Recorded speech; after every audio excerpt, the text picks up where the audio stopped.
নমস্কার, welcome back ঠামা diary channel with another new recipe. আপনাদের সঙ্গে শেয়ার করছি পনির মালাই। পনির মালাই করার জন্য আমি এখানে আগে একটুখানি ঘি নিয়ে নিয়েছি। এই ঘিয়ের মধ্যে আমি লঙ্কা ফোড়ন দিয়ে দিচ্ছি, কাঁচা লঙ্কা কুচি করে দিয়ে দিলাম। এবার আমি এর মধ্যে দিচ্ছি 1 চিমটি হিং। দেখুন এরকম খুব সুন্দর করে এখন ভাজছি। আঁচটা দেখুন, আমি এটাকে একটু সুন্দর করে ভেজে নিচ্ছি। এগুলো ভাজা হতে হতে আমি একটা মশলা এখানে বানিয়ে নিচ্ছি মিক্সিতে। আমি নিয়েছি 1/2 চামচ তিল। এবার আমি নিয়ে নিচ্ছি 1/2 চামচ চারমগজ। আমি নিচ্ছি 1/2 চামচ পোস্ত।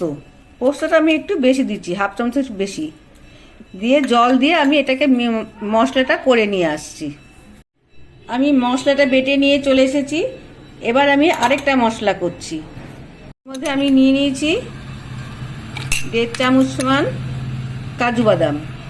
এবার নেব এই চামচে 3 চামচ মতো দই দিয়ে এটাকেও আমি ব্লেন্ড করে নিয়ে আসছি। দই কাজুর পেস্টটাও আমার রেডি হয়ে গেছে। আমি 2 চামচ, বড় চামচে 2 চামচ দই নিয়ে নিয়েছি আর তার মধ্যে অল্প একটুখানি নুন দিয়ে দিচ্ছি। এটাকে আমি খুব ভালো করে এবারে ফেটিয়ে নেব যতক্ষণ না স্মুথ হয়। আমি এবার দেখুন গ্যাসটা আবার অন করে নিয়েছি। সব মশলাগুলো আমি রেডি করে নিয়েছি। যে দইটা ফেটিয়ে রেখেছিলাম সেটাকে এবার আস্তে আস্তে আমি এর মধ্যে দিয়ে দিচ্ছি। আপনারা হয়তো বলবেন দই ফেটে যাবে, দই ফাটুক, তাতে কিছু হবে না। এক হয়ে গেছে, সুন্দর একটা ক্রিমি টেক্সচার চলে এসেছে। আপনারা হয়তো ভাববেন যে দইটা ফেটে যাবে, কিন্তু দইটা ফাটবে না। যদি ফেটেও যায় তাতেও কোনো রকম অসুবিধা নেই।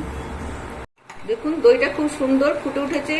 এবার আমি যে এখানে আরেকটা যে পেস্ট তৈরি করেছিলাম পোস্ত, চারমগজ আর তিলের, সেটাকে দিয়ে দিলাম। দিয়ে এটাকেও আমি কিছুক্ষণ নাড়বো, কারণ দইটাকেও ভাজতে হবে, মশলাটাকেও ভাজতে হবে। যদি না ভাজি তাহলে এর থেকে একটা কাঁচা গন্ধ ছাড়বে। এবার এতে দিয়ে দিচ্ছি পরিমাণ মতো নুন। নুনটা আপনাদের স্বাদ বুঝে দেবেন। কিন্তু ফ্লেমটা স্লো করে দিয়েছি। পুরো রান্নাটা কিন্তু আমার স্লো টু মিডিয়ামেই হবে। আমি এর মধ্যে এবার একটু মিষ্টি দিয়ে দিচ্ছি, কারণ নুন মিষ্টি ব্যালেন্স হলে খেতেও খুব ভালো লাগবে। আমি আগে থেকে কেটে রাখা কিপস করে পনিরগুলো দিয়ে দিচ্ছি। একটুখানি এখানে ফোটাবো। পনির তো বেশি ফোটানো যায় না, তাহলে একটু ইলাস্টিসিটি মতন হয়ে যায়, রাবারের মতন হয়ে যায়। সেজন্য অল্প এই মিনিট 5 কি ফোটাবো।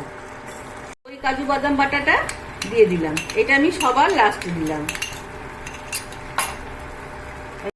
এই দেখুন কি সুন্দর ঝোলটা গাঢ় হয়ে গেছে।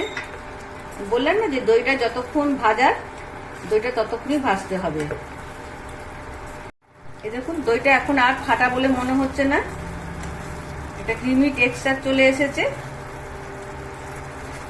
এবার আমি ওপর দিয়ে একটুখানি কাসুরি মেথি ছড়িয়ে দিলাম, গোলমরিচ গুঁড়ো। একটু স্ট্যান্ডিং টাইমে থাকুক, ফিরে আসছি এগুলো সব নিয়ে। সবশেষে দিয়ে দিলাম গরম মশলার গুঁড়ো। আমার মালাই পনির আপনারা দেখে নিলেন যে আমি খুব সহজে বাড়িতে থাকা ইনগ্রেডিয়েন্টস দিয়ে করে ফেলেছি। পরোটা, পোলাও সবকিছুর সঙ্গে খুব ভালো লাগে খেতে। আপনাদের আমার এই রান্নাটি কোথাও কিছু পছন্দ হয় তো প্লিজ একটা লাইক করে দেবেন। আপনাদের একটা লাইক আমাকে মোটিভেট করে আরো এগিয়ে যেতে। ভালো লাগলে সাবস্ক্রাইব করে পাশে রাখার বাটন আইকনটি প্রেস করে দেবেন। তাহলে পরে আমি যখনই এরকম কোনো সুন্দর সুন্দর রান্না নিয়ে আসবো সবার আগে আপনার কাছে নোটিফিকেশনটি চলে যাবে। তাহলে বন্ধুরা সবাই ভালো থাকুন, সুস্থ থাকুন। দেখা হচ্ছে আবার আগামী কোনো রেসিপিতে। টাটা। এই দেখুন, আমি আপনাদের কাছে আজকে নিয়ে চলে এসেছি পনির মালাই বা মালাই পনির। আপনাদের কাছে আজকে নিয়ে চলে এসেছি মালাই পনির। দেখতেও কি সুন্দর না, খেতেও নিশ্চয়ই সেরকমই ভালো হবে। তাহলে চলুন এটাকে শিখে নিন আমার সঙ্গে, আমি কিভাবে এটা বানিয়েছি।